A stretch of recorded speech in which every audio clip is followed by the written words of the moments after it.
Resté dans l'expectative après avoir dépêché au Mali une délégation de haut niveau à l'issue d'un sommet extraordinaire en septembre 2022 à l'effet de dénouer la crise et la libération des 46 soldats ivoiriens, la SEDIO est revenue à la charge ce dimanche 4 décembre 2022 lors du sommet tenu à Abuja au Nigeria, et cette fois, a exigé de la junte militaire au pouvoir au Mali de libérer avant le 1er janvier 2023 les soldats ivoiriens prisonniers sous peine de sanctions. La SEDIO exige de la junte militaire au pouvoir au Mali de libérer avant le 1er janvier 2023 les soldats ivoiriens prisonniers sous peine de sanctions. Ce président Alassane Ouattara est une personnalité exceptionnelle. Jamais il n'agit dans l'euphorie de l'émotion.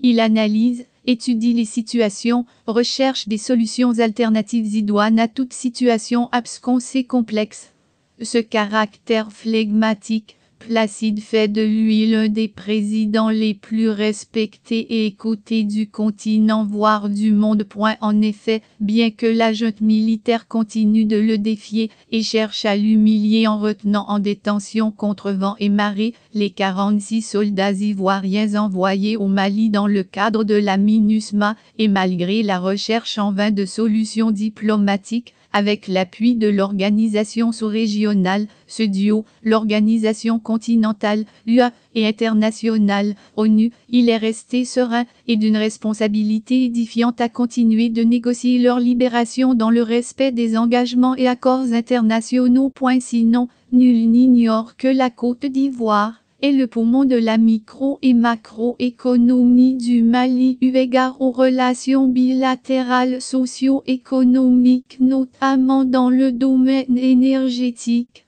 commercial, portuaire et migratoire. Au demeurant, si elle veut tenir compte du bras de fer que lui impose la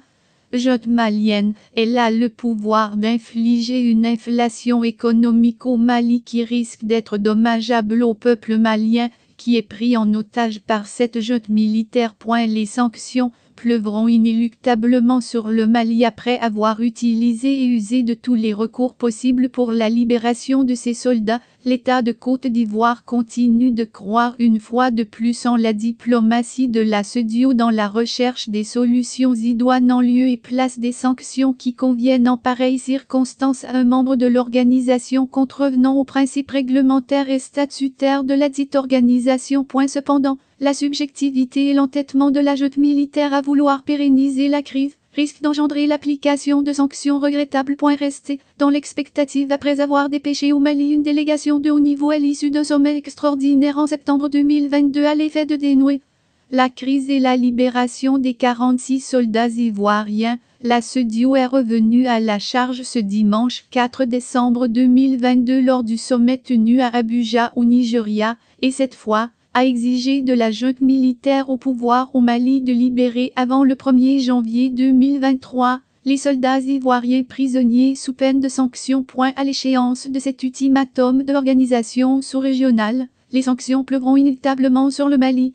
La Côte d'Ivoire sera malheureusement en droit d'appliquer les sanctions qui sont les siennes en appui à celles de la SEDIO, et ces sanctions risquent de faire vraiment mal au Mali. Annecy par Idriss Dagno.